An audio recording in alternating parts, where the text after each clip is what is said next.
Hello and welcome to our very first lesson, which is titled About Ham Radio. Today we're going to be learning all about ham radio, which is the first section in your Gordon West manual. Now you'll notice that in this lesson, you can't actually see my face. Rather, there's sort of a blackboard and you can see the words ham radio and you can see some stuff written around everywhere. And the reason for this is, well, there are some lessons where you are going to see my face and I'm going to be sitting in front of a whiteboard. Other lessons you actually see me in front of my ham radio station. And for this lessons and other lessons, I've decided to do it in this style where you don't actually see my face, but I'm writing things on the screen. And the reason I'm doing these three different types of videos is because I want to vary things up a little. And also I like this type of video because it means I don't have to do my hair before I record. So anyway, this is the type of video we're going to do for right now as we learn about ham radio. So to start off our discussion about ham radio, let's start by talking about what exactly ham radio is used for. So when you think of the word radio, there are a few different things might come to mind. And probably you might think of a typical music radio station, the kind that can be picked up by your car or your stereo at home. Maybe you say, hey mom, let's listen to the radio as we drive home tonight. Maybe you're listening to a country station or some kind of station that plays music. And because of that, you might think that ham radio is used in the same way for broadcasting music. But this type of radio that you're probably used to is actually different from ham radio. And in fact, transmitting music on ham radio is illegal. You are not allowed to transmit music on ham radio. Give me 1 second while I figure out my whiteboard here. And then I'll write that down. Okay, so music is not allowed on ham radio. Not allowed. So ham radio is not meant for media purposes. You can't use it to send music or YouTube videos or anything like that. Ham radio is also not meant for commercial purposes. Maybe you've been to the store and you've seen some of the employees talking to each other on walkie-talkies, and you might think maybe ham radio is used for that. That's also not the purpose of ham radio. You can't use ham radio to make money or provide communications for your business. So it's not for commercial use. So it's not for music, it's not for commercial use. So what exactly is ham radio to be used for then?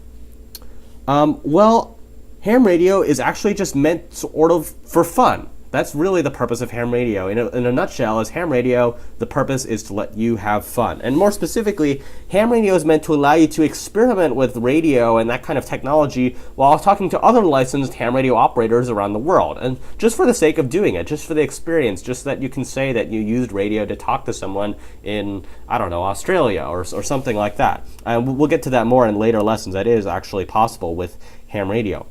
So ham radio is for personal use, just to allow you to talk for fun to other people, who we call hams. When I say hams, that refers to other ham radio operators. That's sort of their nickname.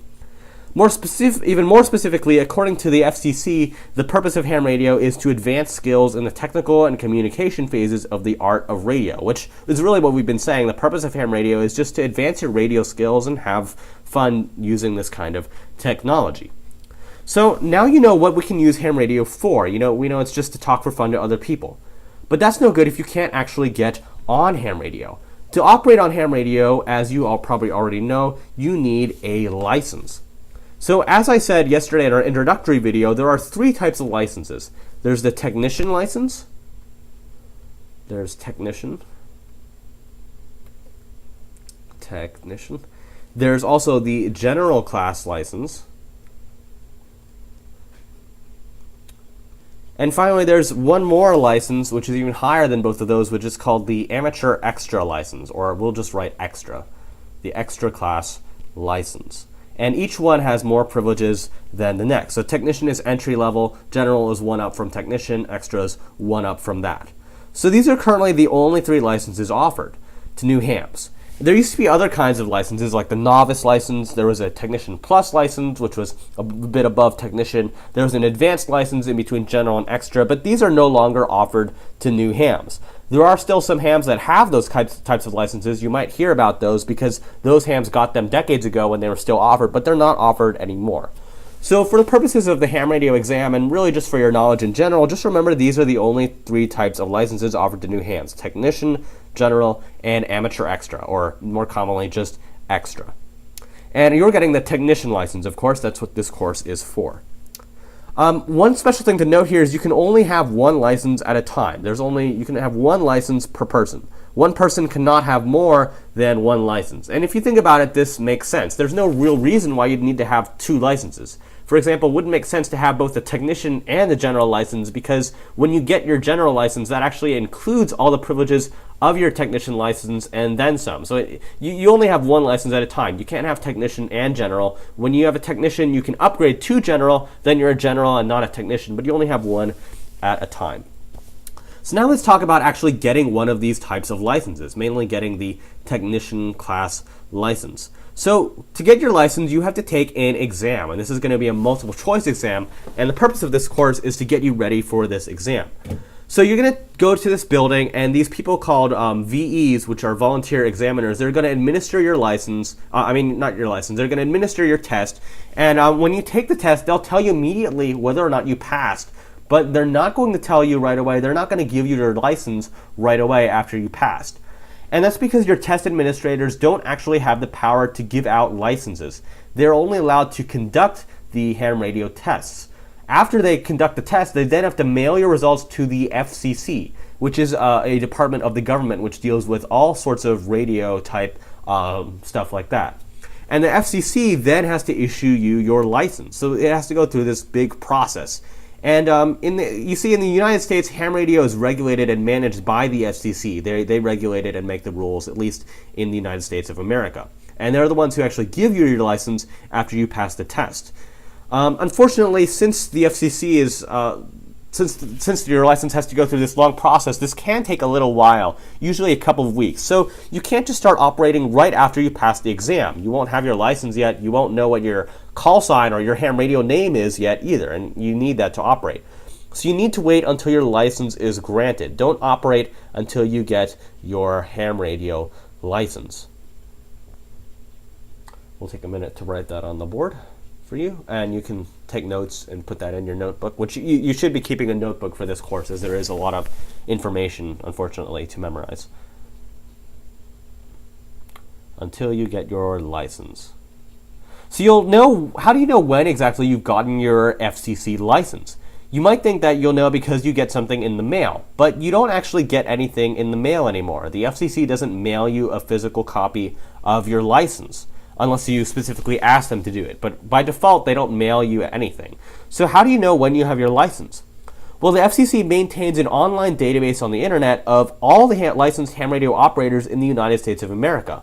So what happens is, after you pass your ham radio exam, do a search in that database for your name, maybe once a day. And when your name shows up in that database, that means your license has been granted, and that means you can start operating. And the fact that your license, that your name is in that database, that's the proof that you own, that you possess a ham radio license. Again, you don't get a license in the mail. That's not your proof that you have a piece of paper saying that it's your license. Your proof that you're licensed is that your name is in the FCC database. So now you've got your technician class license, and you're able to operate on ham radio.